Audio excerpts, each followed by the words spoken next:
Eu cumprimento a amada igreja na paz do Senhor Jesus, amém. Sejam todos muito bem-vindos. A gente vai trabalhar nesse vídeo hoje um tema que se chama Vem o fim vem, o fim vem, que é um tema de extrema relevância para a atualidade.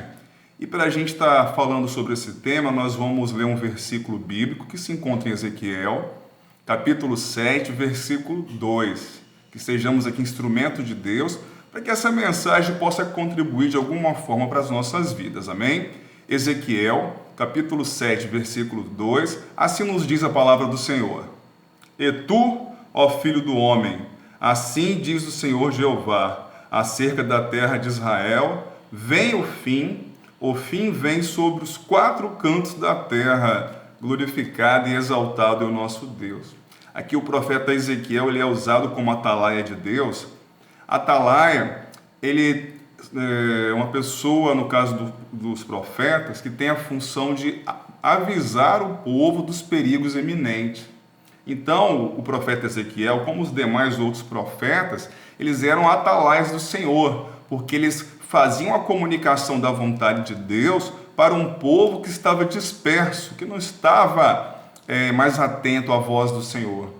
E quando falou vem o fim, essa palavra fim representa o quê? O julgamento, a ira, o juízo de Deus, no caso aqui, para o povo de Jerusalém, para o povo de Judá. Só que o interessante é que o versículo fala que o fim virá para os quatro cantos da terra. Ou seja, essa profecia de Ezequiel não foi exclusiva só a Jerusalém pecadora, mas sim aos nossos tempos atuais também, sobre todos os quatro cantos da terra. Só que no caso de Jerusalém, no caso do reino de Judá, eles estavam pecando, apostatando, ou seja, se afastando de Deus, prevaricando, prostituindo-se. Era um povo corrupto, era um povo que buscava a Deus somente nos seus interesses pessoais. Só que esse comportamento de Jerusalém não agradava a Deus, porque Deus era um Deus provedor, só que o povo não estava de Jerusalém buscando Deus conforme um coração sincero, um coração puro, não adoravam a Deus no templo de coração ligado no céu.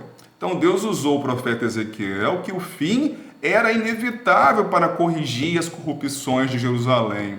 Só que o interessante é que Deus alertava e o povo não tinha essa predisposição, porque Deus não queria executar a sua ira sobre Jerusalém, ele queria que o povo se arrependesse para que muitos pudessem continuar na caminhada dando glórias a Deus.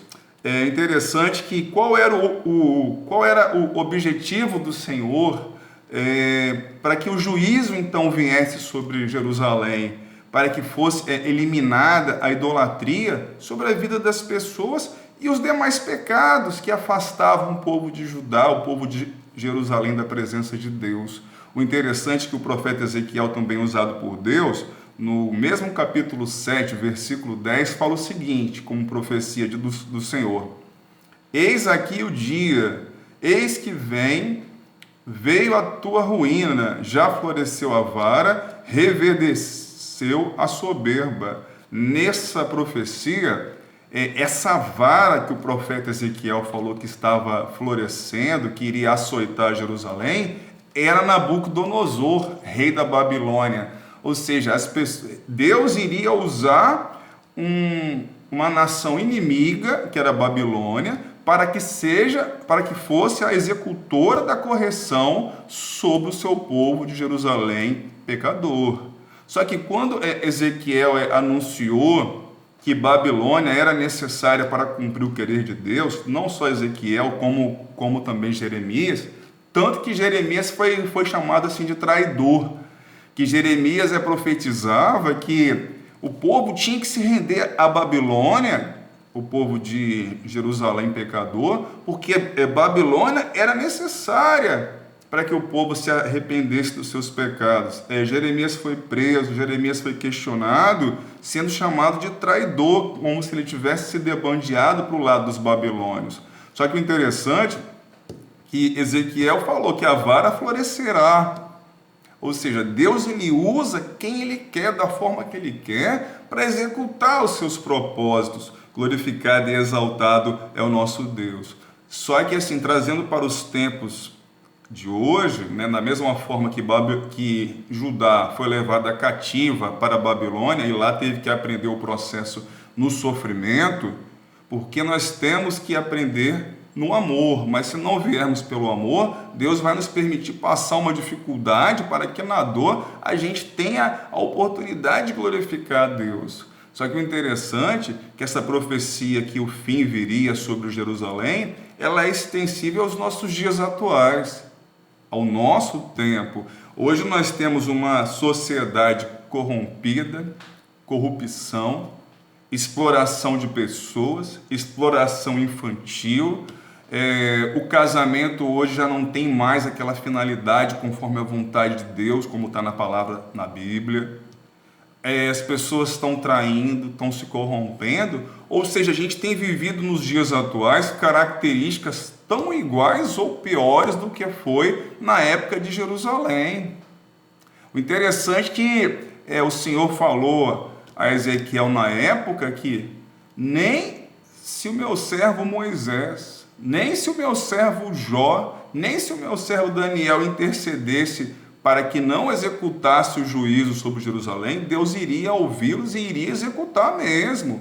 Ou seja, se naquela época Deus não ia deixar de executar a sua justiça sobre uma nação pecadora, e hoje nos nossos tempos é o momento, irmãos, de nós buscarmos ao Senhor.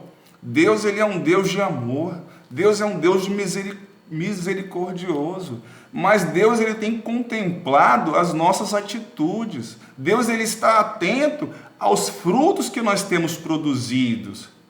Aquele que estiver fiel ao Senhor e estiver produzindo frutos bons aos olhos do Pai, esse tempo do fim é um tempo que nós vamos sair desta terra e sermos arrebatados como igreja eleita e termos o privilégio de participarmos das bodas do Cordeiro.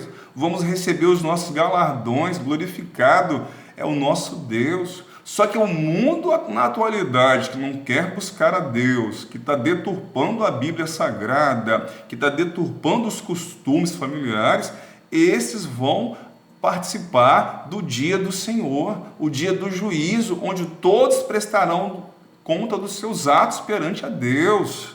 Só que o interessante é que nós, como cristãos, a gente não deve viver preocupado, a gente deve nós temos que ter o temor ao Senhor, mas nós temos que dar glórias a Deus, nós temos que reverenciar o nosso Deus, porque o mundo está preocupado com os últimos tempos, porque o último tempo é tempo de indecisão para o mundo, mas que a gente possa lançar a rede do Senhor, que as vidas que estão perdidas do mundo não devemos julgá-las, mas falar que Deus é bom, Deus é amor, Deus ele vai executar a sua ira e que muitas pessoas possam ser convencidas pelo Espírito Santo de Deus para se arrepender, para ter fé no Senhor, para que todos tenham acesso à salvação. Mais uma vez eu reforço, Deus não está alheio ao nosso comportamento, Deus ele tem observado as nossas práticas, para que a gente possa, meu Deus, meus irmãos amados, fugir desse juízo do Senhor, para que possamos, enquanto estivermos nesta terra como estrangeiros, disseminarmos a palavra de Deus. Se Deus é amor, que sejamos imagem e semelhança do Senhor em disseminar o amor de Deus, glorificado e exaltado. É importante a gente frisar que a nossa vida como cristãos não é só juízo, não é só luta, não é só prova, não é só tribulação, não. É uma vida cristã de misericórdia de Deus, é uma vida cristã de alegria, é uma vida cristã de paz. Mesmo que passemos por momentos de dificuldade, Deus é o nosso socorro presente, Deus é o nosso consolador. Glorificado e exaltado é o nosso Deus. O mesmo Deus que libertou o povo de Israel do Egito, da escravidão do Egito, foi o mesmo Deus que libertou o povo de Judá, de Jerusalém, do cativeiro babilônico, e é o mesmo Deus que está aqui neste momento para nos libertar deste mundo pecador. O Deus de Abraão, de Isaac e Jacó é o Deus que tem conduzido hoje as nossas vidas através da intervenção do Espírito Santo. Que Deus possa cada dia nos abençoar, tá?